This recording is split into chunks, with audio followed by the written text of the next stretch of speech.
Eran las 2:42 de la madrugada cuando escuché la voz de mi hijo Daniel filtrándose por la puerta entreabierta de mi dormitorio.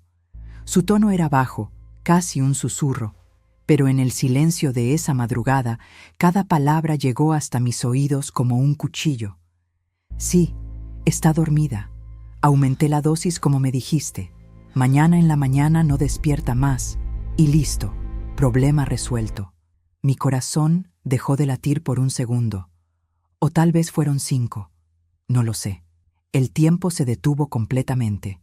Estaba acostada de lado, mirando hacia la pared, y sentí como todo mi cuerpo se congelaba bajo las sábanas.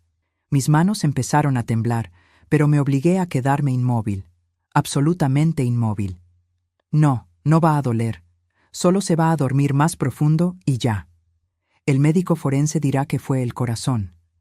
A su edad es normal, ¿no? 61, presión alta, diabetes. Nadie va a sospechar nada. 61, mi edad.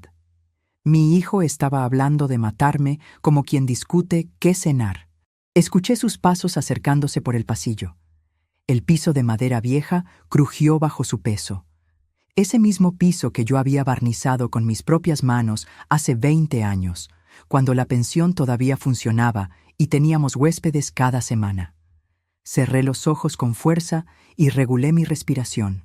Adentro, afuera, lento, como si estuviera profundamente dormida. La puerta se abrió más.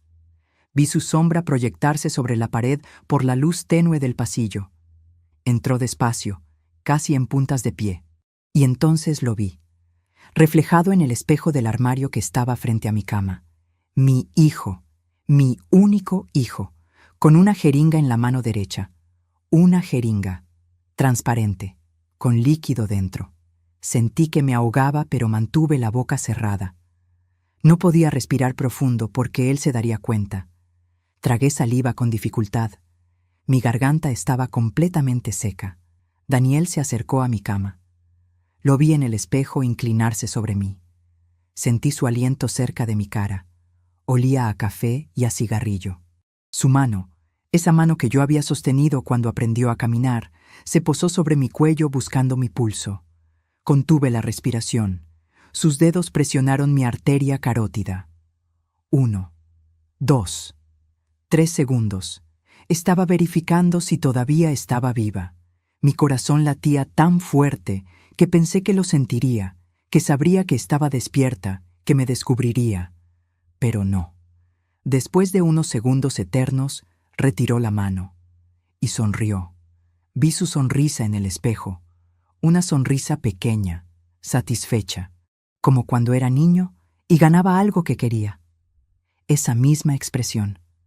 Guardó la jeringa en el bolsillo de su pantalón, me acomodó la frazada hasta los hombros en un gesto que hubiera parecido tierno para cualquiera que nos viera, y salió del cuarto cerrando la puerta suavemente.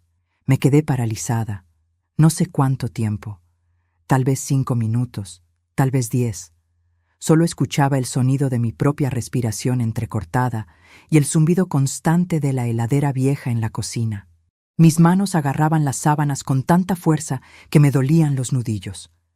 Cuando finalmente logré moverme, me senté en la cama. Mis piernas temblaban. Todo mi cuerpo temblaba. Miré el vaso de agua sobre mi mesa de noche.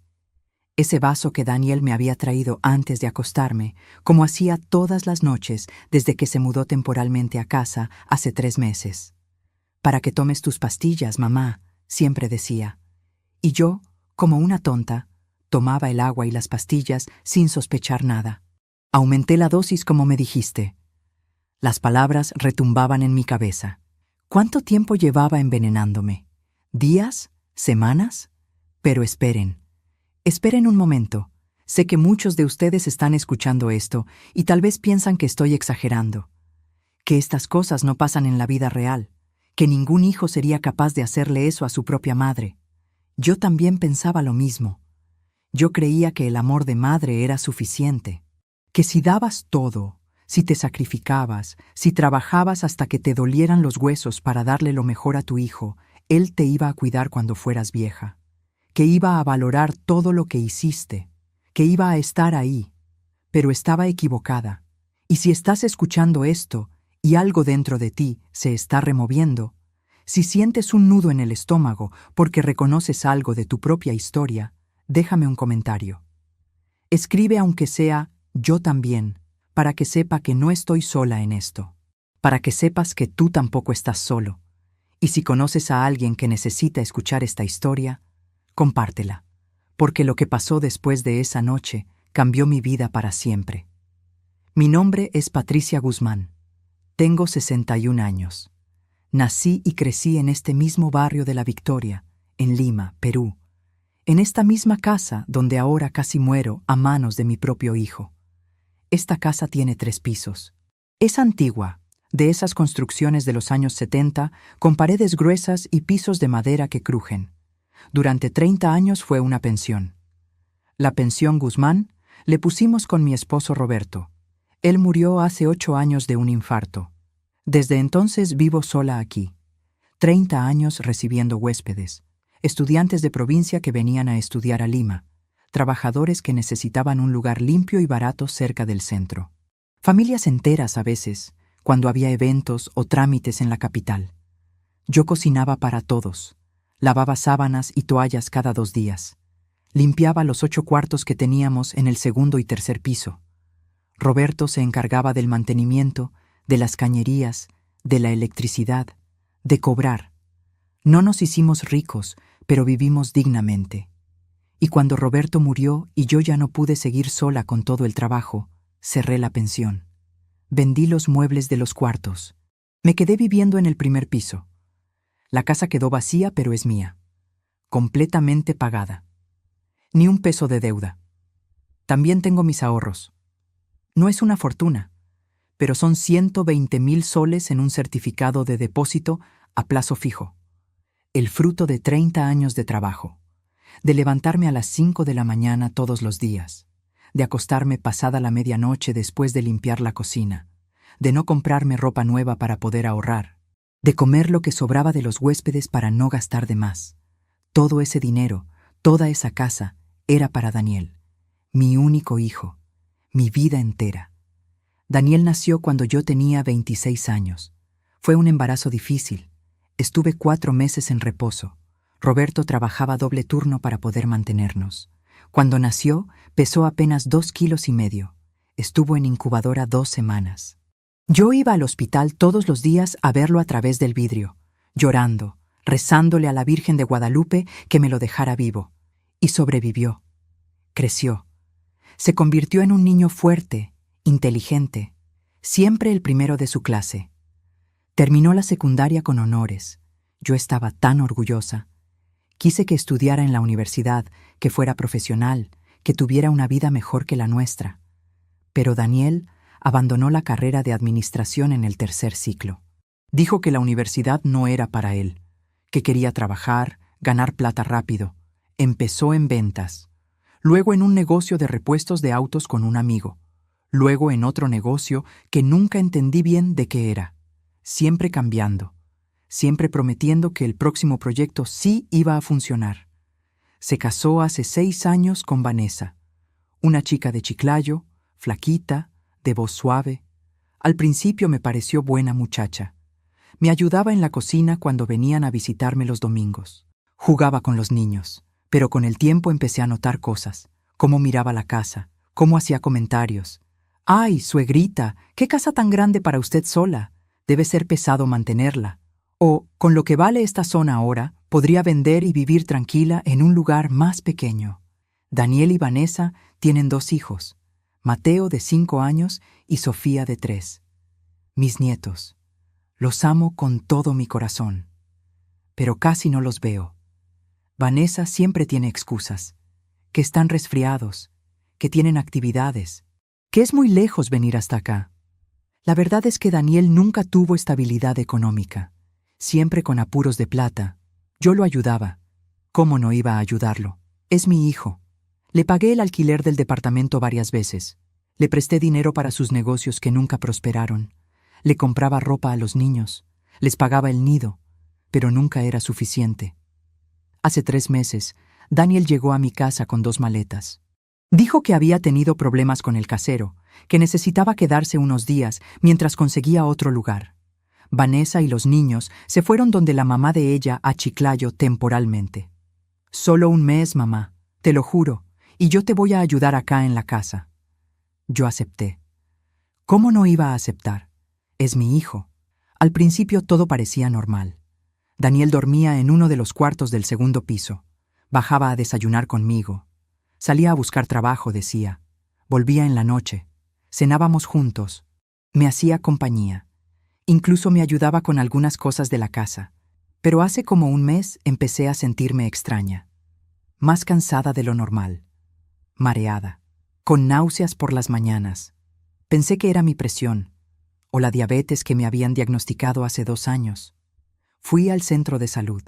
Me hicieron análisis. Todo salió dentro de los rangos normales. El médico me dijo que tal vez era estrés, que descansara más, que tomara mis pastillas con disciplina, y yo lo hacía. Tomaba mis pastillas todas las noches con el vaso de agua que Daniel me traía, religiosamente. Pero cada día me sentía peor. Dormía 12, 13 horas. Me costaba levantarme. A veces me olvidaba de cosas. ¿Dónde había puesto las llaves? ¿Qué día era? Si había almorzado o no. Daniel me decía que era normal, que a mi edad esas cosas pasaban, que no me preocupara. Descansa, mamá, yo me encargo de todo. Y yo descansaba. Cada vez más, hasta esa noche. Hasta que escuché esa conversación telefónica. 2:42 de la madrugada, sentada en mi cama, temblando, mirando ese vaso de agua en la mesa de noche. Comprendí todo de golpe. No era la edad. No era mi presión ni mi diabetes. Era él. Mi hijo me estaba envenenando. Lentamente. Cada noche. Con algo que me hacía dormir más profundo. Con algo que me estaba matando poco a poco. Tomé mi celular. Me temblaban tanto las manos que casi lo dejo caer. Marqué el número de Olga, mi vecina de al lado. Olga es enfermera. Trabaja en el Hospital 2 de Mayo, en el área de emergencias. La conozco desde hace 15 años. Es una de las pocas personas en este barrio en quien realmente confío. El teléfono sonó 4 veces. 5. Pensé que no iba a contestar. Pero al 6º ring escuché su voz adormilada. ¿Aló? ¿Patricia? ¿Qué pasó? ¿Estás bien? No pude hablar. Se me quebró la voz. Empecé a llorar en silencio, tapándome la boca con la mano para que Daniel no me escuchara desde el 2º piso. «Patricia, me estás asustando. ¿Qué pasó?» «Olga», susurré. «Necesito que vengas. Ahora. Por favor. Creo que me están envenenando». Hubo un silencio del otro lado. Luego su voz, ahora completamente despierta y alerta. «No te muevas. Voy para allá».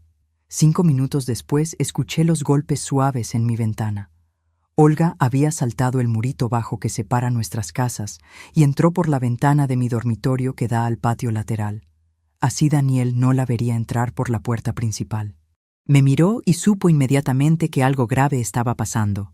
Le conté todo: la conversación, la jeringa, el vaso de agua, los meses de cansancio inexplicable. Olga tomó el vaso de agua con una servilleta de papel, cuidando de no tocarlo directamente. Lo olió. Mojó su dedo meñique apenas con una gota y lo probó con la punta de la lengua. Su expresión cambió. «Esto tiene algo, Patricia. No sé qué exactamente, pero tiene un sabor amargo raro. Mañana lo llevo al hospital para que lo analicen. Pero ahora lo importante es sacarte sangre». Sacó de su bolso una jeringa y 2 tubos de ensayo. Me extrajo sangre del brazo con rapidez profesional. Guardó los tubos en su bolso junto con el vaso de agua envuelto en la servilleta. «Mañana a primera hora lo mando a analizar con un contacto del laboratorio. Te va a salir el resultado en 2 días máximo. Mientras tanto, Patricia, escúchame bien. No tomes nada que Daniel te dé. Nada. Ni agua, ni comida, ni pastillas. ¿Me entiendes?» Asentí. «¿Tienes a dónde ir? ¿Familia? Tengo una prima en Chorrillos, Carmela. Pero no puedo irme así como así. Daniel va a sospechar». Olga pensó un momento. «Entonces finge. Actúa normal. Si él te trae agua, no la tomes, pero hazle creer que sí. Bótala en el baño o en una planta. Come solo lo que tú misma prepares. Y mantén tu celular cerca siempre. Cualquier cosa, me llamas. Me abrazó antes de irse. Vas a estar bien, te lo prometo. Salió por la ventana como había entrado. Yo me quedé sentada en mi cama hasta que empezó a amanecer. No pude dormir. Solo miraba la puerta, esperando que Daniel entrara de nuevo. Pero no entró. A las 6:30 de la mañana escuché sus pasos en el piso de arriba. Luego la ducha. Luego bajó las escaleras. Respiré profundo. Tenía que actuar normal, como si nada hubiera pasado, como si no supiera que mi propio hijo quería verme muerta. Daniel entró a mi cuarto sin tocar. Me sobresalté. Buenos días, mamá. ¿Cómo dormiste? Me miraba fijamente, buscando algo en mi expresión. Yo forcé una sonrisa. Bien, hijo, un poco cansada, pero bien. ¿Tomaste tus pastillas anoche? Sí, como siempre. Asintió. Pareció satisfecho. Bueno, te dejo descansar entonces. Voy a salir un rato. Regreso al mediodía. Se fue. Escuché la puerta principal cerrarse, sus pasos alejándose por la calle. Y solo entonces me permití llorar de verdad, con sollozos profundos que me salían desde el estómago. Lloraba de miedo, de traición, de dolor. Mi hijo, mi único hijo, el niño que cargué 9 meses, el bebé que amamanté, el niño al que enseñé a leer, el muchacho al que abracé cuando se graduó del colegio. Ese mismo hijo ahora quería matarme. Por una casa, por dinero, por herencia. Y yo, la tonta de su madre, no me había dado cuenta hasta que casi era demasiado tarde. Los 2 días que siguieron fueron los más largos de mi vida. Tuve que actuar como si nada, sonreír cuando Daniel me hablaba, agradecerle cuando me traía el vaso de agua envenenado que yo después vaciaba en el fregadero cuando él no miraba, comer solo lo que yo misma preparaba, inventando excusas cuando él ofrecía cocinar. Pero mientras esperaba los resultados del laboratorio, mi mente no paraba de ir hacia atrás, de revivir todos esos años, de preguntarme una y otra vez, ¿en qué momento todo se torció? ¿En qué momento mi hijo pasó de ser ese niño dulce que me abrazaba al llegar del colegio a ser un hombre capaz de planear mi muerte? Me pasaba las noches en vela, mirando el techo, recordando. Daniel nació un 22 de marzo de 1990. Fue un parto complicado. Estuve 23 horas con dolores hasta que finalmente salió, tan pequeñito, tan frágil. Las enfermeras me lo pusieron en el pecho por unos segundos y luego se lo llevaron corriendo a la incubadora porque no lloraba bien, no respiraba bien. Roberto se quedó conmigo en el hospital esas 2 semanas. Dormía en una silla incómoda junto a mi cama. Todas las mañanas me acompañaba a la ventana de neonatología para ver a Daniel, ese bebé diminuto conectado a cables y tubos. Yo apoyaba mi mano en el vidrio y rezaba. Le prometí a Dios que si me lo dejaba llevar vivo a casa, yo iba a ser la mejor madre del mundo, que nunca le iba a faltar nada, que iba a sacrificar lo que fuera necesario por él. Y cumplí esa promesa. Cuando finalmente pudimos traerlo a casa, no dormí bien durante meses. Me levantaba cada 2 horas a verificar que estuviera respirando. Le daba pecho hasta que me dolían los senos. Lo cargaba, lo mecía, le cantaba canciones de cuna que mi mamá me había cantado a mí. La pensión en ese entonces apenas estaba empezando. Teníamos solo 3 cuartos arreglados en el segundo piso. Yo atendía a los huéspedes con Daniel amarrado a mi espalda en un aguayo. Cocinaba con él cargado. Limpiaba con él dormido en un Moisés que arrastraba de cuarto en cuarto. Roberto trabajaba de día en una ferretería y de noche nos ayudaba con la pensión. Los 2 estábamos agotados todo el tiempo, pero éramos felices. Teníamos un hijo sano, un techo propio, un negocio que crecía de a pocos. Cuando Daniel cumplió 5 años, lo inscribí en el Colegio San Martín, a 4 cuadras de la casa. Todas las mañanas lo llevaba de la mano. Él con su uniforme plomo y su mochila roja que era casi tan grande como él. En las tardes lo esperaba en la puerta. Me emocionaba verlo salir corriendo, gritando «¡Mamá!», con esa sonrisa enorme. Era un niño inteligente. Aprendió a leer en primer grado sin ninguna dificultad. Siempre traía buenas notas. Los profesores me felicitaban en las reuniones de padres. Su hijo tiene mucho potencial, señora Patricia. Cuídelo bien. Y yo lo cuidaba. Le revisaba las tareas todas las noches. Le compraba los útiles escolares nuevos cada año, aunque tuviéramos que apretarnos el cinturón. Cuando los otros niños tenían zapatillas de marca, yo le compraba a Daniel las mejores que podía pagar. No quería que se sintiera menos que nadie. Los domingos íbamos los tres al Parque de las Leyendas. Daniel se emocionaba viendo los animales. Se paraba frente a la jaula de los leones durante media hora, observándolos con esos ojos grandes y curiosos. Roberto le compraba algodón de azúcar. Yo les tomaba fotos con la camarita que habíamos comprado de segunda mano. Esos eran buenos tiempos, tiempos simples. Pero conforme Daniel fue creciendo, empecé a notar cosas. Pequeñas cosas que en ese momento no me parecieron importantes. Cuando tenía 8 años, desapareció plata de mi cartera. 20 soles. Le pregunté y él lo negó. Dijo que no sabía nada. Pero 2 días después lo encontré jugando en su cuarto con carritos nuevos que yo no le había comprado. Cuando le pregunté de dónde los había sacado, me dijo que un amigo se los había regalado. Yo quise creerle. Cuando tenía 12 años, el director del colegio me llamó porque Daniel había golpeado a un compañero. Le había partido el labio. El niño tuvo que ir a la enfermería. Cuando le pregunté por qué lo había hecho, Daniel me dijo que el niño se había burlado de su ropa, que había dicho que éramos pobres. Yo lo defendí. Le dije al director que mi hijo solo se había defendido de un abusivo. Pagué la multa. Nunca más hablé del tema. Cuando tenía 15 años, empezó a juntarse con muchachos del barrio que no me gustaban. Chicos mayores que él, que fumaban en las esquinas, que no estudiaban. Roberto le llamó la atención varias veces. Daniel se ponía rebelde. Gritaba que lo dejáramos vivir, que él no era un niño. Las peleas en casa empezaron a ser frecuentes. Roberto quería ser más estricto. Yo siempre intercedía. Déjalo, Roberto. Es solo una etapa. Ya va a madurar. Pero la etapa nunca pasó. En la secundaria, las notas empezaron a bajar. De primero de la clase pasó a ser un alumno promedio, luego a jalar algunos cursos. Yo le pagaba clases particulares de matemáticas, de inglés.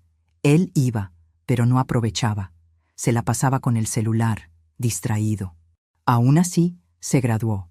Y yo estuve ahí en la ceremonia, llorando de orgullo, aplaudiendo cuando le entregaron su diploma. Roberto también estaba orgulloso. Nuestro hijo va a ser profesional, me dijo esa noche. Todo el esfuerzo valió la pena. Le pagamos la matrícula en una universidad privada. Administración de empresas. Daniel dijo que quería tener su propio negocio algún día. Nosotros vendimos 2 de los televisores viejos de los cuartos de la pensión para completar el pago del primer ciclo. Pero Daniel duró apenas 1 año y medio. Faltaba a clases. No estudiaba para los exámenes.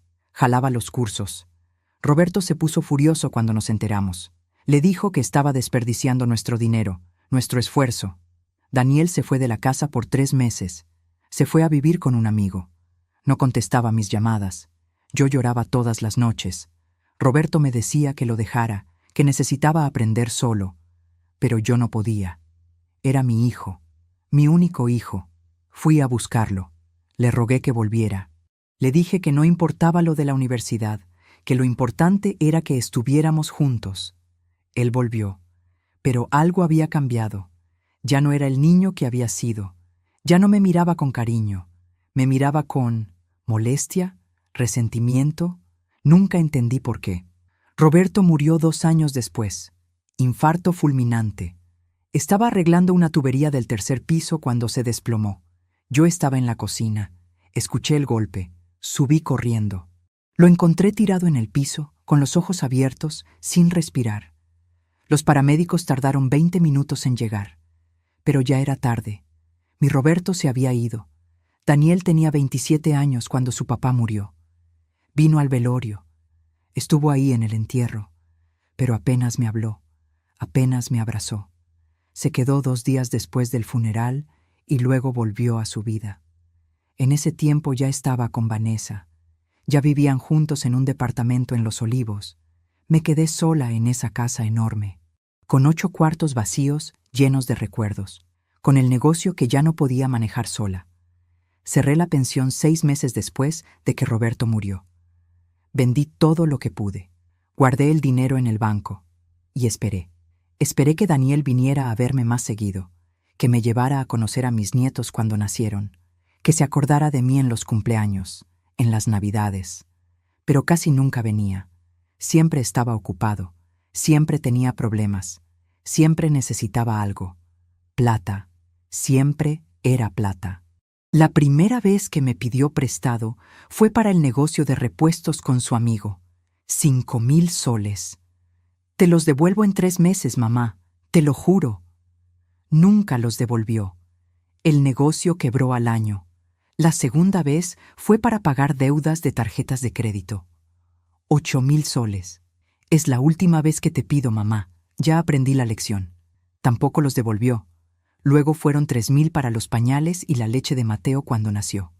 Luego 2,000 para el nido de Sofía. Luego 4,000 para el alquiler porque se había atrasado 3 meses. Yo siempre le daba. ¿Cómo no iba a darle? Era mi hijo, y eran mis nietos. No podía dejarlos pasar necesidad. Pero hace 6 meses, Daniel vino con una petición diferente. Quería que yo le escriturara la casa. Para tener algo a mi nombre, mamá. Para poder pedir un préstamo en el banco y montar un negocio en serio. Tú igual te quedas viviendo acá. Nada cambia. Algo dentro de mí se resistió. Por primera vez en mi vida, le dije que no. Daniel, esta casa es todo lo que tengo. Es mi seguridad. Si te la escrituro y después me quedo en la calle, ¿qué hago? Se enojó. Me dijo que no confiaba en él, que era su madre y no lo apoyaba, que siempre había sido así, sobreprotectora, pero sin darle las herramientas reales para salir adelante. Me gritó. Yo lloré. Se fue dando un portazo. No me habló durante 2 meses. Hasta que apareció con las maletas hace 3 meses, diciendo que necesitaba quedarse unos días. Y yo, como siempre, abrí la puerta. El tercer día, Olga tocó mi ventana a las 10 de la noche. Entró rápido, con un sobre manila en las manos. Su cara estaba seria. «Siéntate, Patricia». Me senté en la cama. Ella sacó unos papeles del sobre. Análisis de laboratorio. En el agua había clonazepam, una benzodiazepina. Es un medicamento para la ansiedad y para dormir. Pero la cantidad que había en ese vaso era altísima. 5 veces la dosis normal. Sentí que el cuarto daba vueltas. Y en tu sangre también encontramos clonazepam, niveles muy elevados. Patricia, te han estado drogando durante semanas, tal vez meses. Por eso estabas tan cansada, tan mareada con esos olvidos. Es intoxicación acumulativa. ¿Me estaba matando? Si seguías tomando esas dosis, sí. Eventualmente tu sistema respiratorio iba a colapsar. Te ibas a dormir una noche y simplemente no ibas a despertar. Parecería muerte natural. Falla cardiorrespiratoria. A tu edad, con diabetes e hipertensión, nadie sospecharía nada raro. Me cubrí la cara con las manos. Olga se sentó a mi lado y me abrazó. Tenemos que ir a la policía, Patricia. Esto es intento de homicidio. Es mi hijo, Olga. Es mi hijo. Es un hombre que está tratando de matarte por una herencia. Las dos nos quedamos en silencio. Desde arriba se escuchaban los pasos de Daniel caminando en su cuarto. Déjame pensarlo, le dije finalmente. Solo un día más. Necesito estar segura de todo antes de dar ese paso. Olga no estaba de acuerdo, pero asintió. Me dejó los papeles del laboratorio. Guárdalos bien, son evidencia. Esa noche casi no dormí otra vez, pero esta vez no era por miedo. Era por rabia, por dolor, por una tristeza tan profunda que me dolía físicamente el pecho. Al día siguiente en la mañana, Daniel bajó a desayunar como siempre. Se sirvió café, me preguntó cómo había dormido. Bien, mentí. Qué bueno, mamá. Oye, necesito hablar contigo de algo importante. Se sentó frente a mí en la mesa. Tenía una expresión seria, casi preocupada. Estuve pensando mucho. Sé que te dije que en un mes me iba, pero la verdad es que me preocupa dejarte sola. Ya tienes 61 años. ¿Qué pasa si te caes o te da un soponcio? ¿Quién te va a ayudar? Lo miré sin decir nada. He estado hablando con Vanessa. Queremos mudarnos acá contigo. Todos, con los niños. Esta casa es enorme. Hay espacio de sobra. Yo puedo trabajar desde acá, ayudarte con todo. Los niños te van a hacer compañía. Va a ser lindo, como una familia de verdad. Familia de verdad. Y también pensé, continuó, que deberías poner la casa a nombre de los dos, tuyo y mío. Es más seguro. Si a ti te pasa algo, todo queda protegido para la familia. ¿Qué dices? Me miró con esos ojos que yo había visto toda la vida. Los ojos de mi hijo. Pero ahora solo veía a un extraño. A alguien que calculaba, que manipulaba, que fingía preocupación mientras me envenenaba lentamente cada noche. Respiré profundo. Déjame pensarlo, Daniel. Es una decisión grande. Claro, mamá, pero no te demores mucho. Es por tu bien. Se levantó, me dio un beso en la frente y subió las escaleras silbando. Yo me quedé sentada en esa cocina donde había preparado miles de comidas, donde había dado de comer a mi hijo cuando era bebé, donde Roberto y yo habíamos tomado café cada mañana durante 30 años. Y por primera vez en mi vida sentí algo que nunca había sentido por Daniel: odio. Esa tarde, Daniel salió como siempre. Dijo que tenía que ver a unos proveedores para un nuevo proyecto. Yo esperé a que se fuera. Conté hasta 100 después de escuchar la puerta cerrarse. Luego subí las escaleras. Mis piernas me dolían. Hacía meses que no subía al segundo piso. Ya no tenía razón para hacerlo. Pero ese día tenía una razón. Necesitaba saber. Necesitaba entender completamente en qué me había convertido para mi propio hijo. El cuarto donde Daniel dormía era el que había sido suyo cuando era adolescente. La misma habitación donde había estudiado para sus exámenes, donde había pegado pósters de equipos de fútbol en las paredes. Roberto y yo le habíamos pintado las paredes de azul cuando cumplió 13 años porque era su color favorito. Abrí la puerta despacio. La cama estaba sin hacer, ropa tirada en una silla, olor a cigarrillo y a loción barata. Sobre el velador había un cenicero lleno de colillas. Daniel fumaba dentro de mi casa, aunque yo le había pedido 1000 veces que no lo hiciera. Pero no había venido por eso.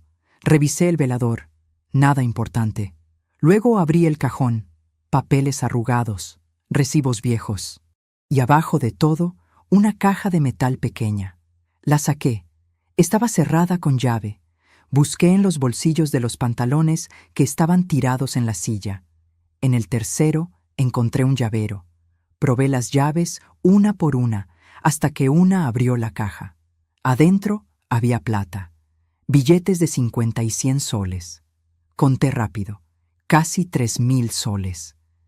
¿De dónde había sacado Daniel ese dinero si supuestamente estaba sin trabajo? Pero debajo de la plata había algo peor: papeles. Los saqué con manos temblorosas. El primero era un contrato de préstamo con una financiera informal. Daniel había pedido prestados 20,000 soles a un interés del 8% mensual. 8%. Esa gente eran usureros, agiotistas. La fecha del préstamo era de hace 4 meses. Y según el contrato, si no pagaba, podían cobrar con bienes inmuebles del deudor o garantes. El segundo papel me heló la sangre. Era una cotización de una inmobiliaria para la venta de mi casa. 3 pisos, 220 metros cuadrados, zona céntrica de La Victoria. Valor estimado, 350,000 soles. Alguien había marcado con resaltador amarillo el monto final.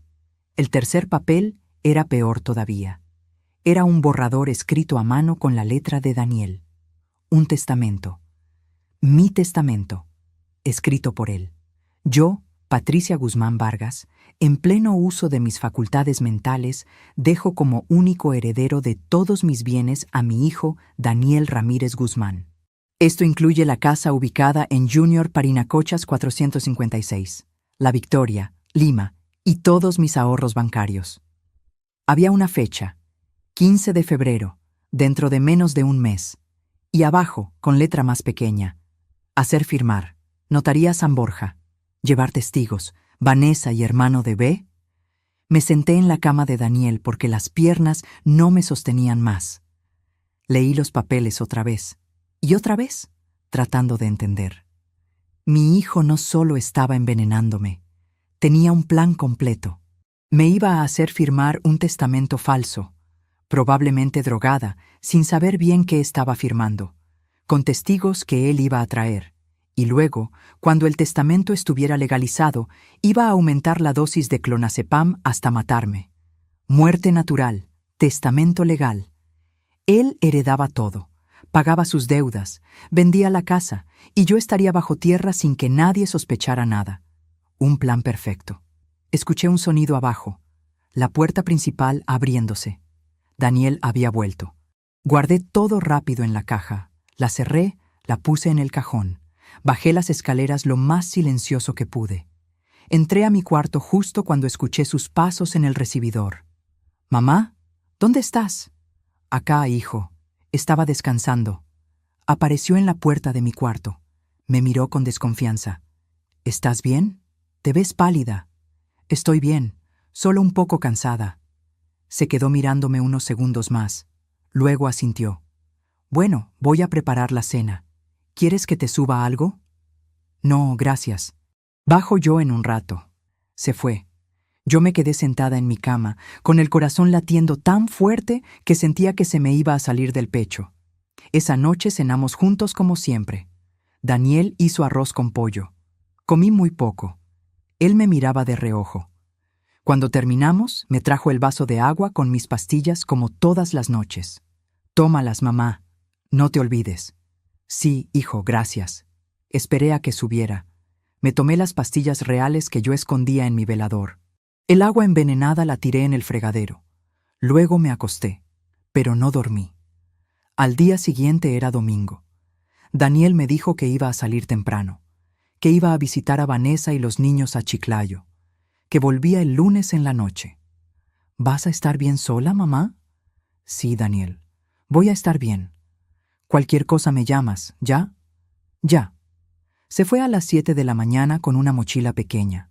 Lo vi alejarse por la calle desde la ventana de la sala. Esperé media hora para estar segura de que no iba a volver. Luego llamé a Olga. Vino en 10 minutos. Le mostré todo lo que había encontrado. Los papeles, el borrador del testamento, el contrato de préstamo. Ella leyó todo en silencio. Su cara se fue poniendo cada vez más dura.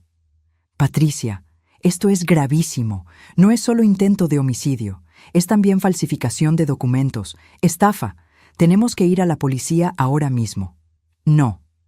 Me miró sorprendida. «¿Cómo que no? No quiero ir a la policía todavía. Primero quiero hacer otra cosa». «¿Qué cosa?» Me quedé callada un momento, pensando, ordenando en mi cabeza el plan que había estado formándose desde anoche. «Quiero que todos crean que morí». Olga me miró como si me hubiera vuelto loca. «¿Qué?» «Escúchame. Si voy a la policía ahora, Daniel va a negar todo. Va a decir que esos papeles no son suyos, que alguien los puso ahí. Va a conseguir un abogado, va a salir libre. Y yo voy a tener que vivir el resto de mi vida con miedo, esperando que lo intente de nuevo. Pero tenemos evidencia». «¿Evidencia de qué, Olga?» «El agua con clonazepam se puede conseguir en cualquier farmacia sin receta si conoces al vendedor. Mi sangre con clonazepam solo prueba que alguien me drogó, pero no prueba que fue él. Los papeles en su cuarto él puede decir que son fantasías, bocetos, que nunca iba a hacerlo en serio». Olga se quedó callada. «Pero si todos creen que morí», continué, «Daniel va a bajar la guardia. Va a mostrar quién es realmente. Van a hacer cosas que lo van a incriminar. Y yo desde las sombras voy a estar viendo todo, reuniendo evidencia real. Y cuando llegue el momento indicado, voy a aparecer y voy a destruirlo». Mi voz sonaba diferente, más fría, más dura. Ni yo misma me reconocía. Olga me miró largo rato. «¿Estás segura de esto?» «Nunca he estado más segura de algo en mi vida». «Va a ser complicado. Vamos a necesitar ayuda, documentos falsos, un lugar donde esconderte, alguien que certifique tu muerte». «¿Lo puedes hacer?», Olga pensó. Luego asintió lentamente. «Tengo un amigo médico que me debe un favor grande. Él puede hacer un certificado de defunción falso, pero tiene que parecer real, causa de muerte creíble, firma, sello, paro cardiorrespiratorio, por intoxicación medicamentosa que coincida con el clonazepam en mi sangre. ¿Y el cuerpo? Daniel va a querer ver el cuerpo. Velorio a cajón cerrado. Diremos que fue muy repentino, que el cuerpo quedó en mal estado, que yo había dejado instrucciones de no querer un velorio abierto. Y después del velorio, el entierro, cremación, que no quede nada que puedan exhumar después. Olga me miraba con una mezcla de admiración y miedo.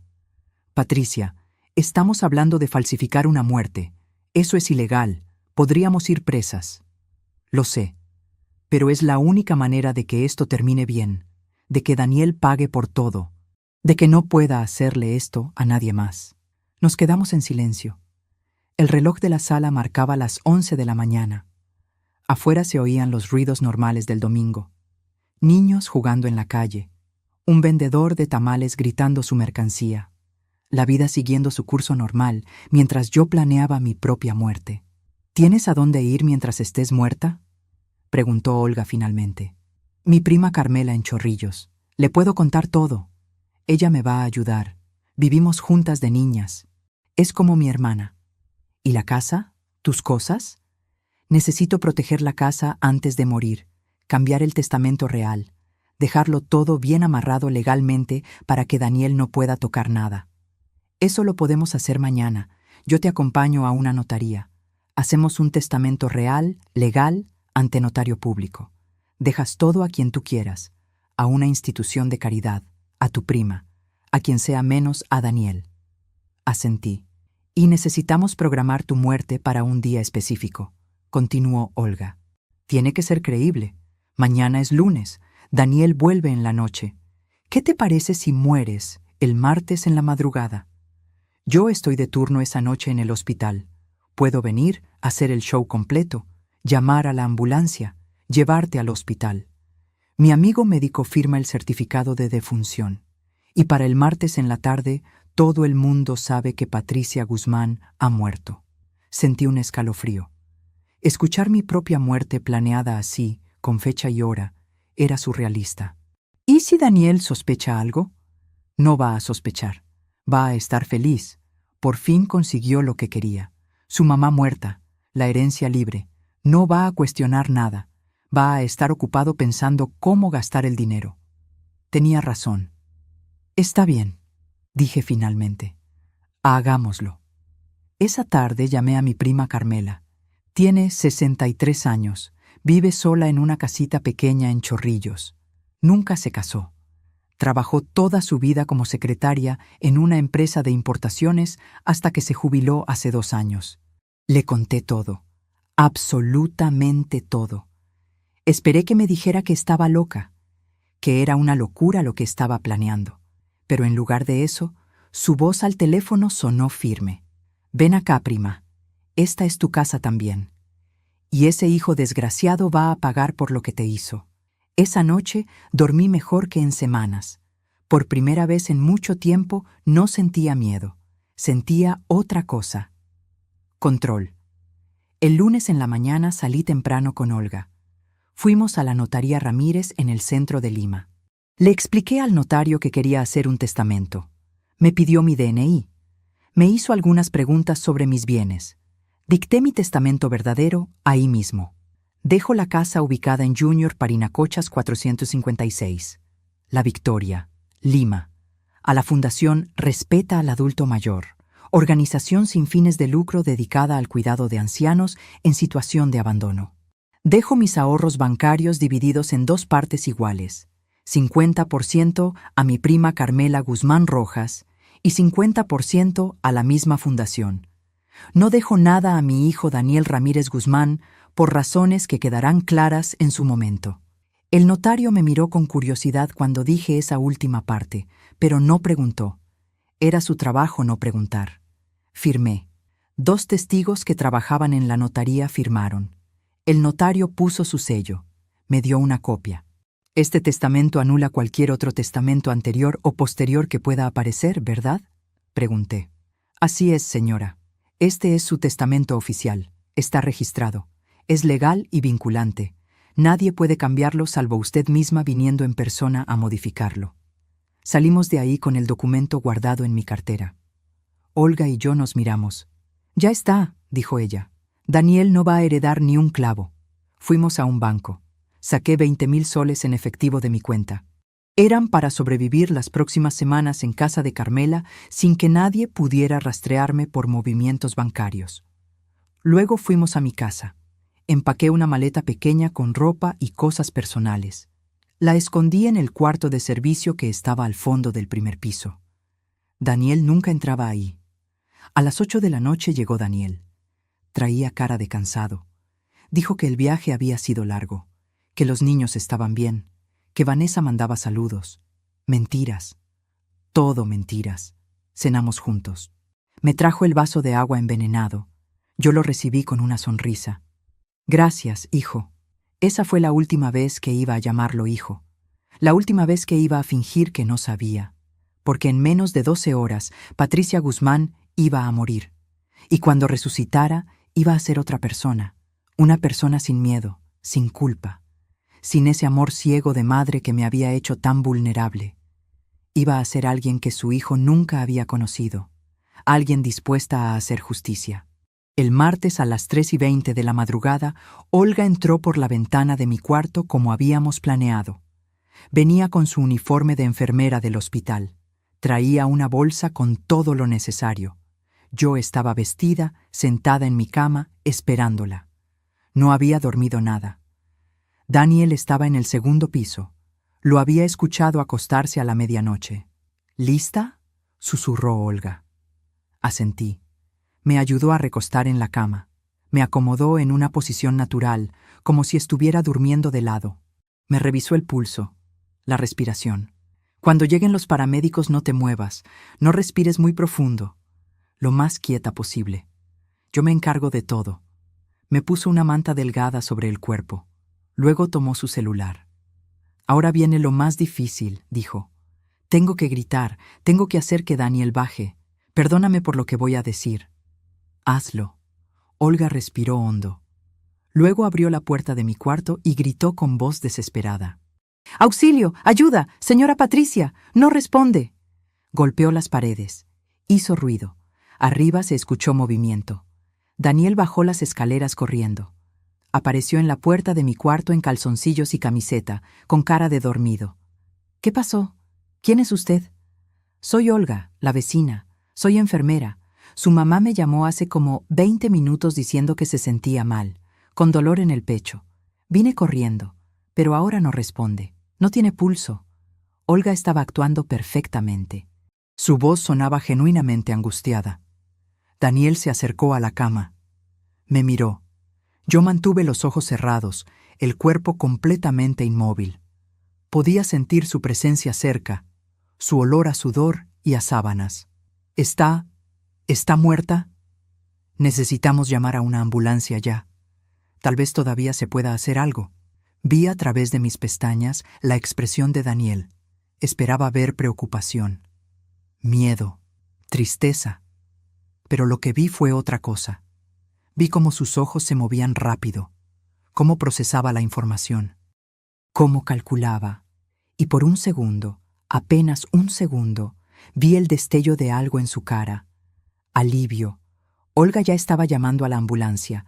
Hablaba rápido, daba la dirección, describía la situación. Daniel se quedó parado junto a la cama mirándome. No me tocó, no trató de reanimarme, solo miraba. La ambulancia llegó en 8 minutos. 2 paramédicos entraron con una camilla. Uno de ellos trabajaba con Olga en el hospital. Estaba en el plan. El otro no, pero Olga se encargó de dirigir todo. Me revisaron. Pusieron el monitor. Olga movía la cabeza negativamente. «No hay pulso, no hay respiración. Probable paro cardiorrespiratorio». «¿Cuánto tiempo tiene así?», preguntó el paramédico que no sabía. «No sabemos. Tal vez media hora, tal vez más. Es demasiado tiempo. No hay nada que hacer». Me pusieron en la camilla. Me cubrieron con una sábana blanca hasta la cabeza. Y así, tapada completamente, salí de mi propia casa, muerta para el mundo. Daniel iba detrás de la camilla. Escuché su voz. ¿A dónde la llevan? Al Hospital 2 de Mayo. Allá van a hacer el certificado de defunción. Voy con ustedes. No hay espacio en la ambulancia, señor. Mejor venga en un rato. Pregunte por la morgue. La morgue. Qué palabra tan fría. Me subieron a la ambulancia. Las puertas se cerraron, y mientras el vehículo arrancaba, escuché a Daniel desde afuera preguntándole a Olga algo. No alcancé a oír qué, pero escuché la respuesta de ella. No sé, posiblemente fue el corazón. A su edad, con los problemas de salud que tenía, estas cosas pasan. En el hospital me llevaron directamente al sótano, a la morgue real, pero no me dejaron ahí. El médico amigo de Olga, el doctor Paredes, me estaba esperando en una oficina pequeña al final de un pasillo sin cámaras. Señora Patricia, la vamos a mantener acá unas horas hasta que todo esté listo. Tengo que hacer el certificado de defunción. Su hijo probablemente va a venir a reclamar el cuerpo. Le vamos a decir que el cuerpo está siendo preparado y que lo puede ver en un rato. Mientras tanto, usted se va a ir por la salida de emergencia del personal. ¿Y el cuerpo? ¿Qué le van a mostrar? No le vamos a mostrar nada. Le vamos a decir que por el estado del cuerpo es mejor no verlo, que es común en paros cardiorrespiratorios. La mayoría de los familiares aceptan cuando les explicas así. Si insiste mucho, le vamos a mostrar otro cuerpo de alguien no identificado de complexión similar a la suya, pero cubierto con sábanas y a distancia. Me quedé en esa oficina 2 horas. Olga me trajo café, me abrazó. Lo estás haciendo muy bien. Ya casi termina esto. A las 6:30 de la mañana, el doctor Paredes entró con un papel. Ya está. Certificado de defunción. Patricia Guzmán Vargas, 61 años. Causa de muerte. Paro cardiorrespiratorio por intoxicación medicamentosa aguda. Hora de muerte. 3:40 de la madrugada. Ver mi propia acta de defunción fue surrealista. Mi nombre, mi fecha de nacimiento, y ahora una fecha de muerte. Todo falso, pero se veía absolutamente real. Su hijo llegó hace 1 hora, continuó el doctor. Está en la sala de espera. Dice que quiere ver el cuerpo. ¿Qué le dijeron? Que estamos preparándolo. Pero la enfermera ya le sugirió que tal vez es mejor recordarla como estaba. Él no insistió mucho. Firmó unos papeles para reclamar el cuerpo. Preguntó por los trámites del entierro. ¿Cómo se veía? El doctor me miró con algo parecido al desprecio. Triste no se veía, se lo puedo asegurar. Estaba preguntando cuánto costaba la cremación más barata, cuánto tiempo tardaba el trámite, si podía ser rápido porque no tenía mucho dinero. Claro, quería cremación rápida, sin velorio largo, sin que mucha gente viniera a preguntar, deshacerse de mi cuerpo lo más pronto posible y pasar a cobrar la herencia. Es hora de que se vaya, señora Patricia, dijo el doctor. Su prima la está esperando en la esquina del hospital. Olga la va a acompañar. Me puse una chompa con capucha que Olga había traído, lentes de sol, un pañuelo en la cabeza. Parecía una paciente más saliendo del hospital. Salimos por la puerta de emergencia del personal. Caminamos media cuadra. Ahí estaba el auto de Carmela. Un Nissan azul viejo pero bien cuidado. Me subí rápido al asiento de atrás. Me agaché. Carmela arrancó sin decir nada. Olga se quedó parada en la vereda, despidiéndose con la mano. El plan estaba en marcha. Pasé los siguientes 3 días escondida en la casa de Carmela en Chorrillos. No salía. No contestaba el celular. Técnicamente, yo estaba muerta. Mi número había sido desconectado. Mi cuenta de banco estaba congelada hasta que se procesara la sucesión. Pero Olga me mantenía informada de todo. Me llamaba al teléfono de Carmela 2 veces al día para contarme qué pasaba. El miércoles en la mañana, Daniel fue a la funeraria. Contrató el servicio más barato. Velorio a cajón cerrado en sala pequeña. Cremación inmediata después. Total, 2.800 soles. Lo pagó con la plata que yo había visto en su cajón. El velorio fue programado para el jueves en la tarde, un día después de mi muerte. Rápido, muy rápido, Olga fue al velorio. Era mi espía. Mi conexión con ese mundo donde yo ya no existía. Me llamó esa noche para contarme todo. Patricia, fueron como 15 personas. Algunos vecinos del barrio que se enteraron. Tu prima Carmela obviamente no fue porque supuestamente está contigo, o sea, te está acompañando en espíritu. Daniel estaba ahí con Vanessa y los niños. Llegaron de Chiclayo en la mañana. ¿Cómo actuaban? Patricia. No parecían tristes, para nada. Vanessa estaba como incómoda, como que quería que terminara rápido. Los niños jugaban corriendo alrededor del ataúd. Daniel atendía a la gente que llegaba, pero parecía distraído. Varias veces lo vi viendo su celular, y escuché cuando hablaba con Vanessa. ¿Qué decían? Ella le preguntó si ya había hablado con el abogado.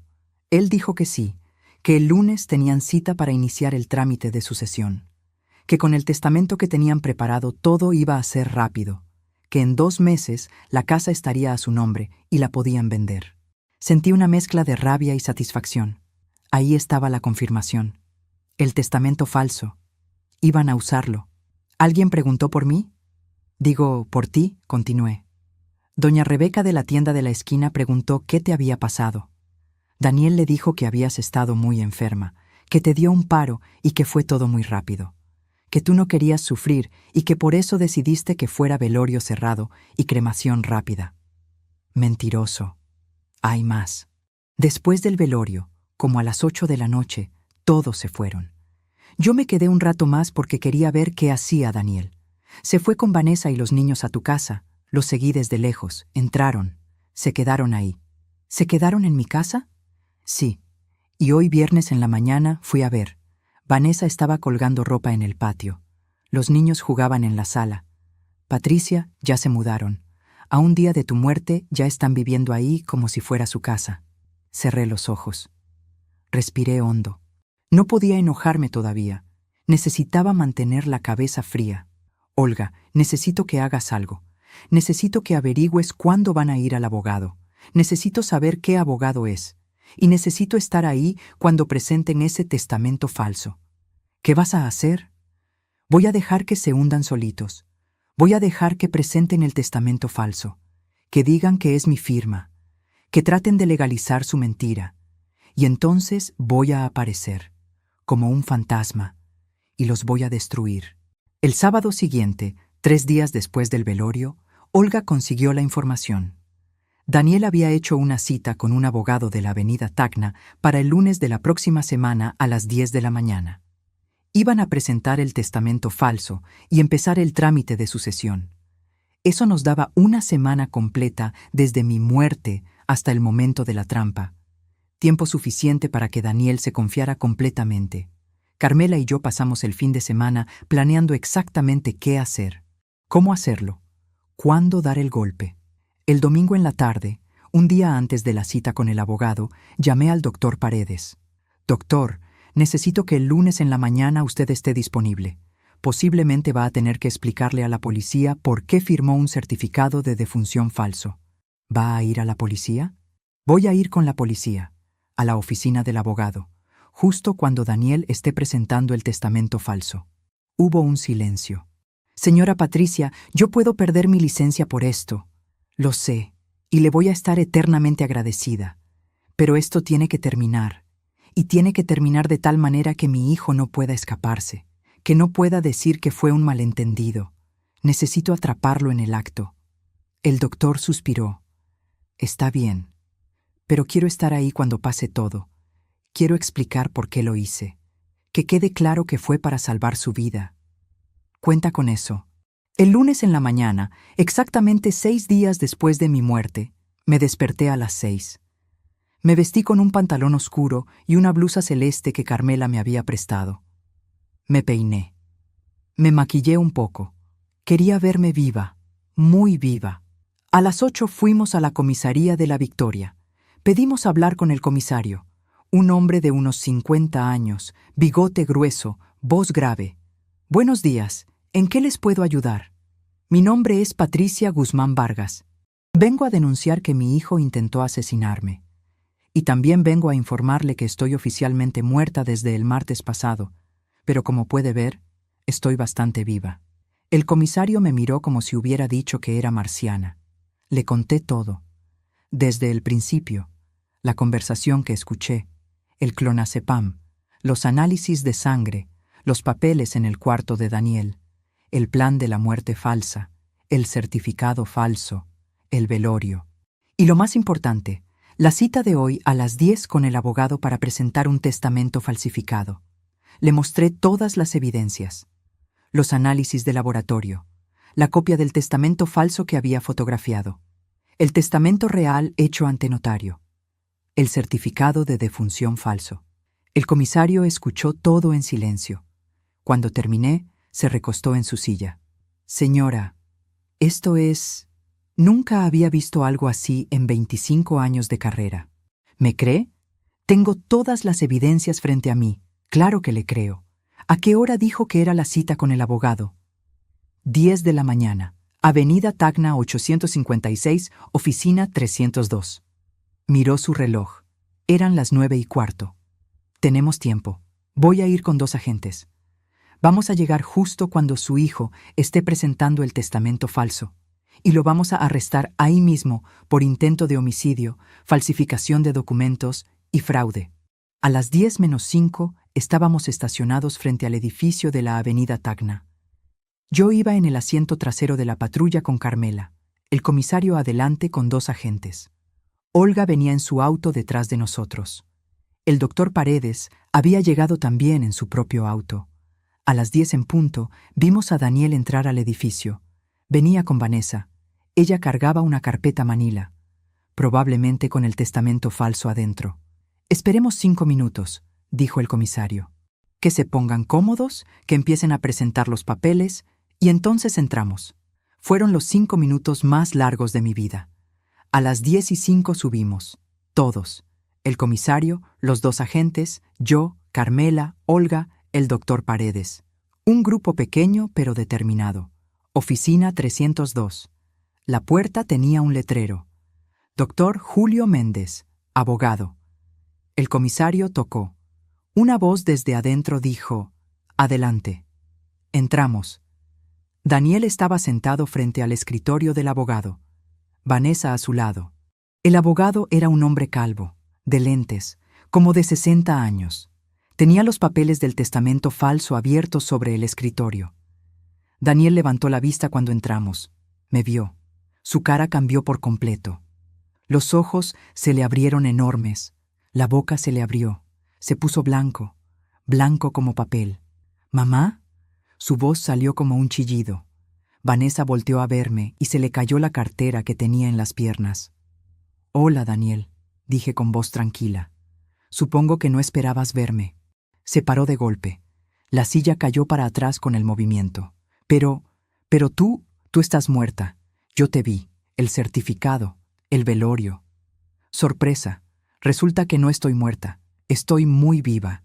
Y vine a ver cómo intentabas robarme mi herencia con un testamento falso. El abogado nos miraba a todos completamente confundido. ¿Alguien me puede explicar qué está pasando acá? El comisario se adelantó mostrando su placa. Comisario Vega, Comisaría de la Victoria. Estos señores, señaló a Daniel y Vanessa, están a punto de presentar un testamento falsificado de esta mujer que supuestamente murió hace 6 días. Pero como puede ver, la señora está perfectamente viva y viene a presentar cargos por intento de homicidio y fraude. Daniel empezó a negar con la cabeza, con las manos. No, esto es un error. Yo no hice nada. Me acerqué a él. Lo miré directamente a los ojos. Ese hijo que había cargado, que había criado, que había amado más que a mi propia vida. Escuché tu conversación esa noche, Daniel, las 2:42 de la madrugada. Aumenté la dosis como me dijiste. Mañana en la mañana no despierta más. ¿Te suena? Me estuviste envenenando con clonazepam durante meses. Tengo los análisis de sangre que lo prueban. Tengo el agua que me dabas analizada. Tengo los papeles de tu cuarto. El plan completo. Y ahora te tengo a ti tratando de usar un testamento falso para quedarte con mi casa. Su cara pasó del shock a algo más oscuro, rabia, desprecio. Todo era tuyo de todas formas, mamá. Yo soy tu único hijo. ¿Por qué tenía que esperar a que te murieras de vieja para tener lo que me corresponde? Ahí estaba. La verdad, sin máscaras, sin pretensiones. Porque no te corresponde nada, dije con voz firme. Yo trabajé 30 años por esa casa, por esos ahorros, y tengo derecho a decidir qué hacer con ellos. Y decidí que tú no vas a ver ni un peso. Esa casa es mía. Esa casa es de la Fundación Respeta al Adulto Mayor. Hice mi testamento real hace una semana. Ante notario, legal, registrado. No vas a heredar nada, Daniel. Absolutamente nada. Se abalanzó hacia mí. Los dos agentes lo agarraron antes de que me tocara. Maldita vieja. Todo lo que hice por ti, todo lo que aguanté, y ahora me haces esto. ¿Todo lo que hiciste por mí? Mi voz se quebró por primera vez. ¿Envenenarme? ¿Planear mi muerte? ¿Eso hiciste por mí? Te mantuve, te cuidé. Me estabas matando. El comisario le puso las esposas. Daniel Ramírez Guzmán queda arrestado por intento de homicidio, falsificación de documentos y fraude. Tiene derecho a guardar silencio. Cualquier cosa que diga puede ser usada en su contra. Vanessa empezó a llorar. Yo no sabía nada.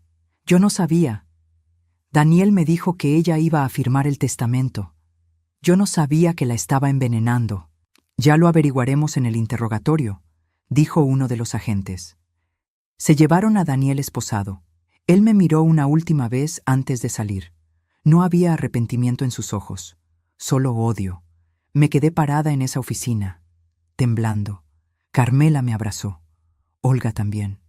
El doctor Paredes me apretó el hombro. Lo hiciste, Patricia. Se acabó. Pero no se sentía como una victoria. Se sentía como un funeral. El funeral de la madre que había sido. De la mujer que había creído que el amor lo conquistaba todo. Esa mujer había muerto de verdad esa madrugada en mi cuarto. Y la que quedó era alguien nuevo. Alguien más fuerte. Pero también alguien infinitamente más sola. Los días que siguieron fueron un remolino de trámites legales, declaraciones y papeleos interminables, pero yo los enfrenté todos, cada uno de ellos, con la cabeza en alto. La Fiscalía abrió un proceso penal contra Daniel por intento de homicidio agravado, falsificación de documentos privados y fraude. Vanessa quedó libre pero como testigo del caso. Resultó que ella sí sabía del testamento falso, pero juró que no sabía del envenenamiento. No sé si le creí, pero tampoco me importaba. Ella se llevó a los niños de vuelta a Chiclayo con su madre. No volví a verla. El doctor Paredes tuvo que dar explicaciones al colegio médico por el certificado de defunción falso. Lo suspendieron 3 meses sin goce de sueldo. Se disculpó conmigo por las molestias que le causé, pero yo fui a todas sus audiencias administrativas. Declaré a su favor. Expliqué que él había actuado para salvar mi vida, que sin su ayuda probablemente estaría muerta de verdad. Al final, la sanción se mantuvo, pero no perdió su licencia. Me quedé en deuda con él para siempre. Olga también enfrentó una investigación en el hospital. Pero como era enfermera y no había firmado ningún documento oficial falso, solo recibió una amonestación verbal. Seguimos siendo vecinas, seguimos siendo amigas, ahora más que nunca. Pero lo más difícil no fueron los trámites legales. Lo más difícil fue volver a mi casa. El juez ordenó el desalojo inmediato de Daniel y su familia. Cuando volví, 3 semanas después de mi muerte, la casa estaba hecha un desastre. Habían movido todos mis muebles. Habían sacado mis cosas personales de mi cuarto y las habían tirado en el cuarto de servicio. En mi habitación habían instalado su cama matrimonial, su ropa, sus cosas, como si yo nunca hubiera existido, como si yo fuera el fantasma en mi propia casa. Carmela vino conmigo ese primer día. Me ayudó a limpiar, a poner todo de vuelta en su lugar, pero había cosas que no se podían limpiar. El olor de Daniel todavía estaba en el segundo piso. Sus cigarrillos, su colonia barata, los juguetes de los niños olvidados en las esquinas. Esa primera noche dormí en casa de Carmela otra vez. No pude quedarme sola ahí. Pero la segunda noche volví. Y me obligué a dormir en mi cama, en mi cuarto, en mi casa, porque era mía. Y no iba a dejar que el miedo me la quitara también. El proceso judicial avanzó lento, como avanzan todas las cosas en este país. Daniel quedó en prisión preventiva. No pudo pagar la fianza. No tenía dinero. Y yo, Por supuesto, no iba a darle ni un centavo. Su abogado defensor, uno de oficio porque no podía pagar uno privado, trató de argumentar que no había intención de matar, que solo quería que yo durmiera más profundo, que el testamento era solo un borrador, una idea, pero que nunca lo habría ejecutado. Mentiras. Todas mentiras. Pero yo tenía evidencia sólida. Los análisis de sangre, el agua con clonazepam, los papeles en su cuarto, la conversación que Olga había escuchado en el velorio sobre vender la casa. Todo. La fiscalía acumuló todo y presentó cargos por intento de homicidio calificado. La pena podía ser de 15 a 20 años de prisión. Hubo una audiencia en la que tuve que verlo cara a cara. Fue 2 meses después de su arresto. Me senté en la sala del juzgado. Él entró esposado, con uniforme de presidiario, más flaco, con barba crecida, ojeroso. Me miró, y por un segundo vi algo en sus ojos. No sé si era arrepentimiento o solo lástima de sí mismo. Su abogado pidió que yo declarara. El juez aceptó. Me paré frente al estrado. El fiscal me pidió que contara todo desde el principio. Y lo hice, con voz firme, sin llorar. Aunque por dentro me estaba desgarrando. Conté cómo había sacrificado mi vida entera por él. Cómo había trabajado hasta que me dolieran los huesos para darle educación, comida, techo. Cómo lo había perdonado cada vez que me falló, cada vez que me mintió, cada vez que me robó. Y cómo él, en lugar de cuidarme en mi vejez como yo lo cuidé en su infancia, decidió que era más fácil matarme y quedarse con todo. Señoría, dije mirando al juez, yo no quiero venganza, solo quiero justicia. Quiero que mi hijo pague por lo que hizo.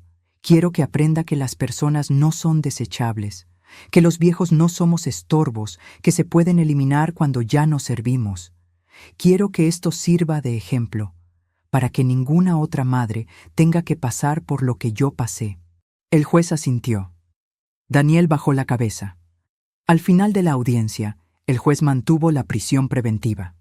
El juicio oral estaba programado para 6 meses después. Salí de ese juzgado sintiendo que había cerrado algo. No sé si era un capítulo o un libro completo, pero algo se había cerrado. Con la casa recuperada, tuve que decidir qué hacer. Vivir sola en esa casa enorme ya no tenía sentido. Cada cuarto tenía recuerdos, algunos buenos, muchos dolorosos. Y mantener 3 pisos a mi edad era imposible. Pensé en venderla. Pero luego recordé mi testamento. La casa iba a ser de la Fundación Respeta al Adulto Mayor de todas formas cuando yo muriera de verdad. ¿Por qué esperar?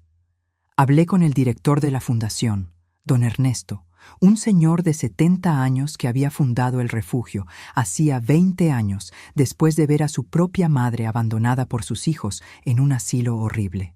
Don Ernesto, quiero donarles la casa ahora, en vida, pero con una condición. ¿Cuál? Que la conviertan en un refugio para ancianos que han sido abandonados o maltratados por sus familias. Que sea un lugar seguro, digno, donde nadie les haga daño. Los ojos se le llenaron de lágrimas. Señora Patricia, ¿está segura? Esta casa vale mucho dinero. Estoy segura. Quiero que mi casa sirva para algo bueno, que tenga un propósito, que proteja a otros como nadie me protegió a mí. Un mes después, firmamos la escritura de donación. La casa pasó oficialmente a la fundación. A cambio, ellos me dieron el derecho de vivir en el primer piso el tiempo que yo quisiera, sin pagar nada, hasta el día de mi muerte. Pero yo sabía que no me iba a quedar mucho tiempo más ahí. Mientras tanto, los vecinos del barrio se enteraron de todo. La noticia corrió como pólvora. Que Patricia Guzmán había fingido su muerte para atrapar a su hijo que la quería matar, que el hijo estaba preso, que ella estaba viva y había donado su casa. Algunos venían a verme con curiosidad, otros con genuina preocupación. Doña Rebeca de la tienda me abrazó llorando. «Ay, señora Patti, qué horror lo que le hizo ese muchacho. Y yo que lo vi crecer». Don Augusto, el zapatero de la esquina, me dijo: «Usted hizo bien, señora. Los hijos ahora no respetan nada. Creen que uno les debe todo. Pero también hubo quienes me criticaron. Doña Mercedes, la chismosa de la cuadra siguiente, andaba diciendo: algo habrá hecho esa señora para que su hijo la odiara tanto. Los hijos no se vuelven así porque sí. Esos comentarios me dolían. Pero aprendí a no darles importancia. La gente siempre va a hablar, siempre va a juzgar, especialmente cuando no entienden. 3 meses después del arresto de Daniel, recibí una carta. Era de él, desde la cárcel. La sobre estaba arrugado. La letra era apurada, desordenada. Dudé mucho si abrirla o no. Carmela, que estaba conmigo ese día, me dijo: no la abras si no quieres, no le debes nada. Pero la curiosidad pudo más. La abrí. Mamá, sé que no merezco que leas esto. Sé que te hice daño. Sé que ya no soy tu hijo. Pero quiero que sepas algo. No te odiaba. Nunca te odié. Solo estaba desesperado. Debo mucha plata. Gente peligrosa me estaba amenazando. Me iban a matar si no pagaba. Vi la casa y pensé que era la solución. Pensé que tú igual te ibas a morir pronto, que para qué esperar. Sé que suena horrible. Sé que no es excusa.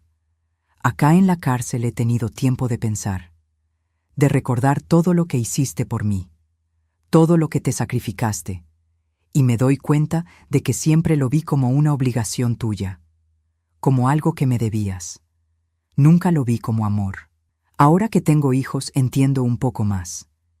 Entiendo lo que significa dejar de dormir por cuidar a alguien. Entiendo lo que significa trabajar hasta reventarse para darles lo mejor. Pero es tarde. Ya lo arruiné todo. No te pido perdón porque no tengo derecho. Solo quería que supieras que sí me arrepiento. Que si pudiera volver el tiempo atrás, haría todo diferente. Daniel.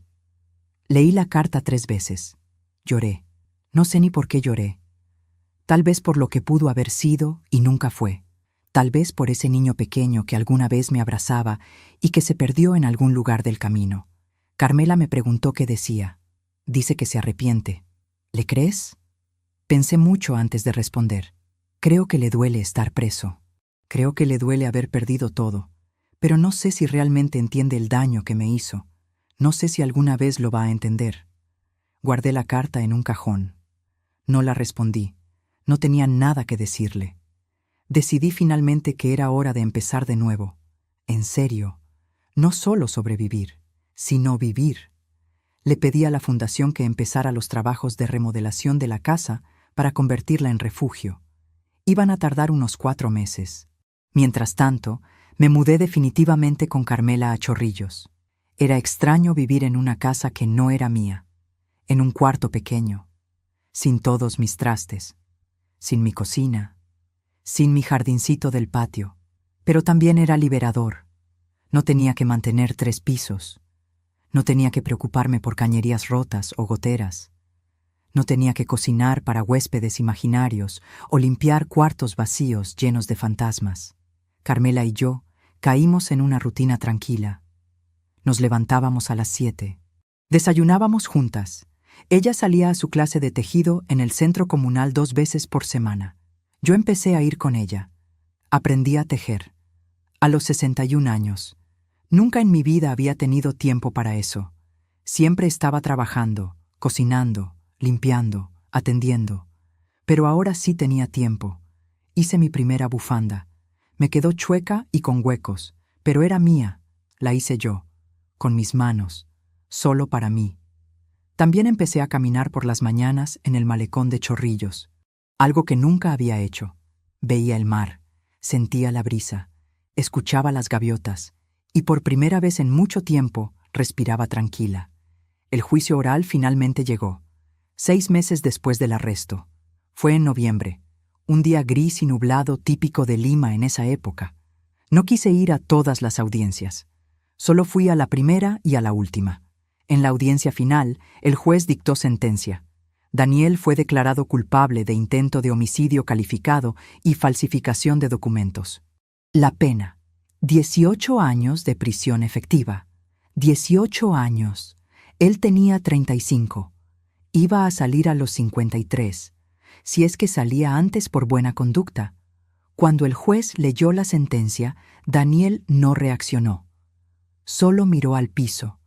Vanessa, que estaba en la audiencia aunque ya no estaba con él, salió llorando de la sala.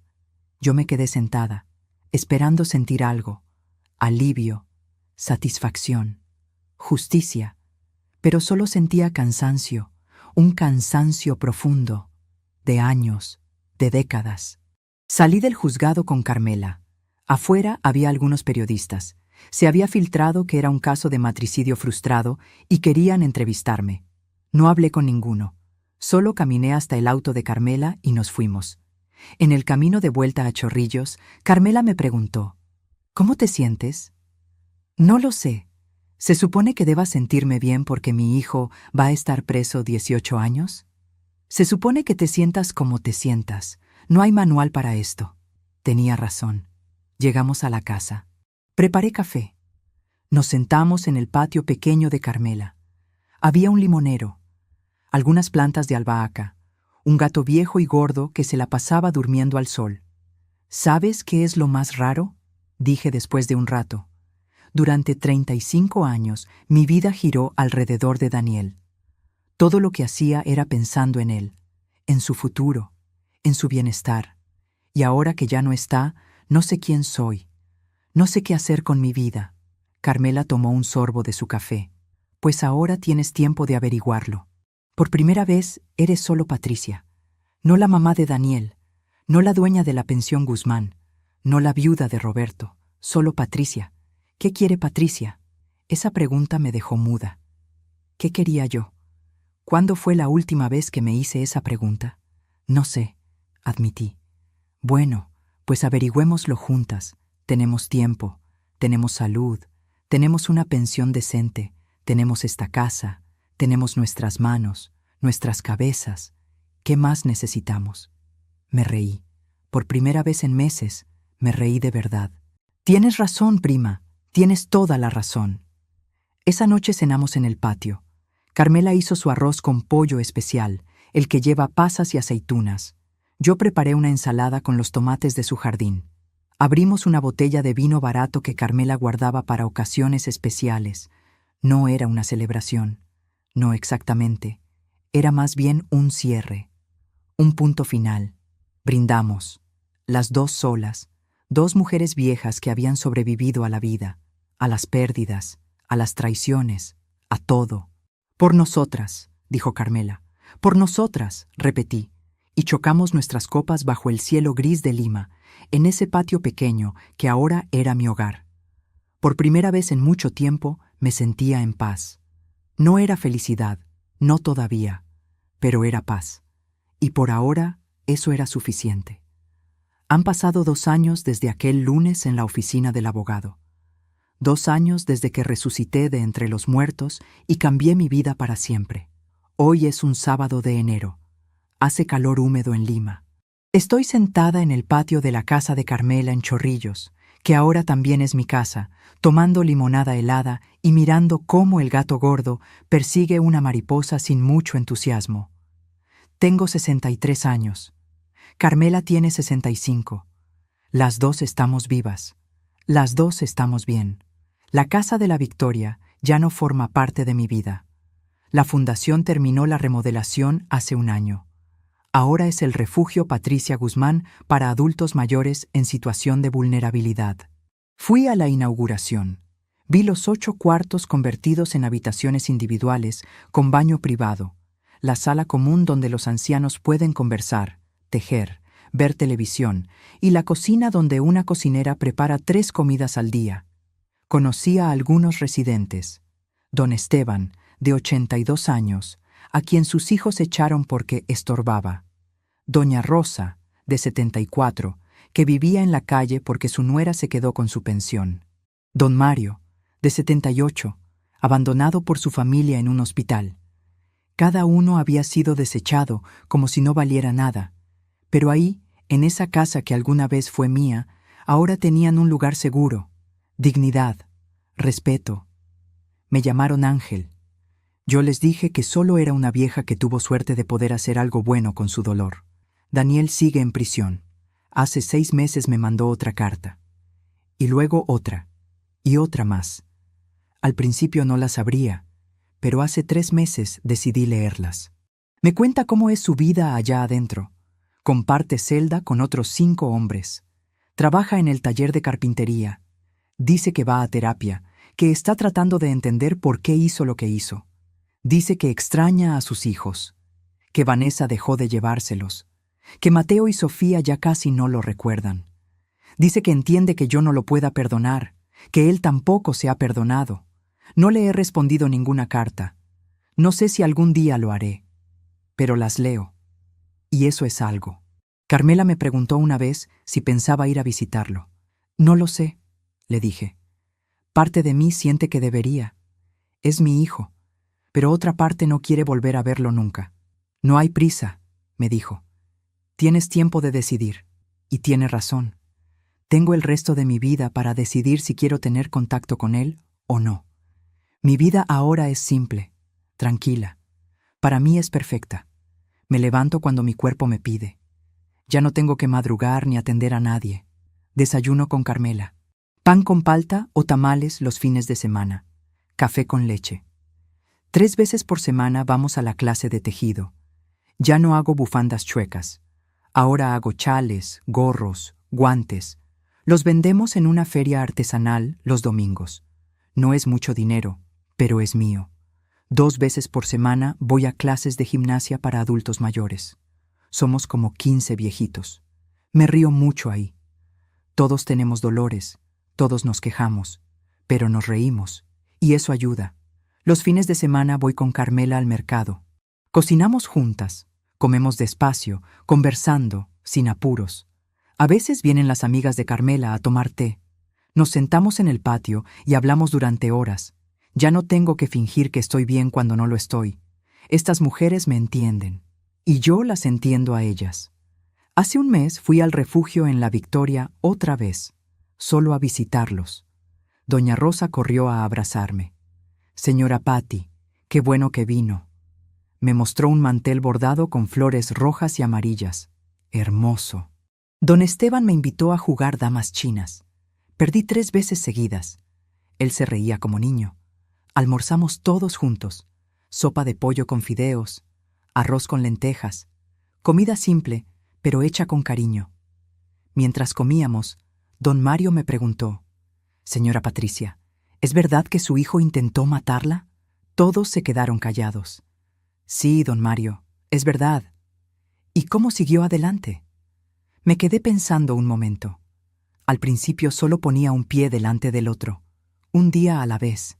Pero aprendí que yo valgo, que mi vida vale, que no tengo que aguantar maltrato solo porque alguien sea mi familia. Aprendí que está bien poner límites, decir no y alejarse de quien te hace daño, aunque sea tu propia sangre. Doña Rosa tenía lágrimas en los ojos. «Yo todavía siento culpa», dijo ella, «por haber denunciado a mi nuera». «No hay nada de qué sentir culpa, doña Rosa. Usted se salvó a sí misma. Eso no es egoísmo, eso es supervivencia». Los otros asintieron. Cada uno con su propia historia, cada uno con sus propias cicatrices, pero todos ahí, todos vivos, todos de pie. Esa noche, en casa de Carmela, saqué una caja del closet. Adentro están las pocas cosas que traje de La Victoria, fotos viejas, el anillo de Roberto, el primer dibujo que Daniel hizo en el kinder, un sol amarillo con una mamá y un papá. Miré ese dibujo mucho rato. Ese niño que lo dibujó ya no existe. Y la mamá que lo guardó durante 35 años tampoco existe. Pero está bien. Las personas cambian. Las relaciones cambian. A veces se rompen. Y no siempre es tu culpa. Guardé la caja de nuevo. Tal vez algún día la bote. Por ahora está ahí. Y eso está bien. Ahora quiero hablarle directamente a ti. Si eres un adulto mayor y sientes que tu familia no te valora, si sientes que eres una carga, si alguien te maltrata, te roba, te humilla, quiero que sepas algo. Tú vales. Tu vida vale. No importa cuántos años tengas. No importa si ya no puedes trabajar como antes. Tú construiste tu vida. Trabajaste. Sacrificaste. Diste. Y mereces respeto, mereces dignidad, mereces amor. Y si no lo estás recibiendo, está bien que pongas límites. Está bien que digas basta. Está bien que busques ayuda. No es egoísmo, es amor propio. No estás traicionando a tu familia. Ellos te traicionaron primero. Ahora te toca descansar. Te toca vivir lo que te queda de vida en paz. Y si nadie más te lo va a decir, te lo digo yo. Estoy orgullosa de ti. Por haber llegado hasta aquí. Por seguir de pie. Si esta historia te tocó el corazón, te pido que hagas algo. Primero, déjame un me gusta. Es una forma de decirme que no estoy sola, que mi historia importó. Segundo, suscríbete al canal. Aquí seguiremos contando historias de adultos mayores que dijeron basta y recuperaron su dignidad. Tercero, cuéntame tu historia en los comentarios. Solo escribe «Yo también pasé por esto» o «Necesito ayuda». Escribir es el primer paso para sanar. Aquí somos una comunidad. Cuarto, comparte este video con alguien que lo necesita. A veces escuchar la historia de otro es lo que necesitamos para cambiar nuestra propia historia. Termino esta historia sentada en el mismo patio donde empecé. El gato gordo está dormido en mi regazo. Carmela prepara la cena. Huele a ají de gallina. El sol se oculta. El cielo está rosado y naranja. Hermoso. Tengo 63 años. Estoy viva. Estoy en paz. Mi hijo está en prisión y tal vez nunca lo perdone. Tal vez sí. No lo sé. Pero sé que hice lo correcto. Que me salvé. Que salvé mi dignidad y mi vida. Y sé que si yo pude, tú también puedes. Siempre hay una salida. Siempre hay esperanza. Siempre hay una nueva oportunidad de empezar. Yo empecé a los 61. Fingí mi propia muerte para poder vivir de verdad. Tú no tienes que hacer algo tan dramático, pero sí tienes que dar el primer paso, pedir ayuda, hacer una denuncia, llamar a un familiar de confianza, lo que sea, pero hazlo, porque te lo mereces. Tu historia no termina cuando alguien más decide que ya no eres útil. Tu historia termina cuando tú decides que termina. Y yo decidí que la mía apenas está empezando. Que esta historia te dé fuerzas y coraje. Que te recuerde que nunca es tarde para recuperar tu poder. Un abrazo grande desde mi corazón al tuyo. No estás solo. Yo estoy contigo. Todos los que escucharon esta historia están contigo. Somos una comunidad de sobrevivientes, de guerreros, de personas que nos negamos a ser invisibles. Gracias por escucharme. Gracias por estar aquí. Y sobre todo, gracias por seguir de pie. Te quiero. Aunque no te conozca, te quiero, porque sé lo que cuesta llegar hasta aquí, y eso merece todo mi respeto. Cuídate mucho, y nos vemos en la próxima historia.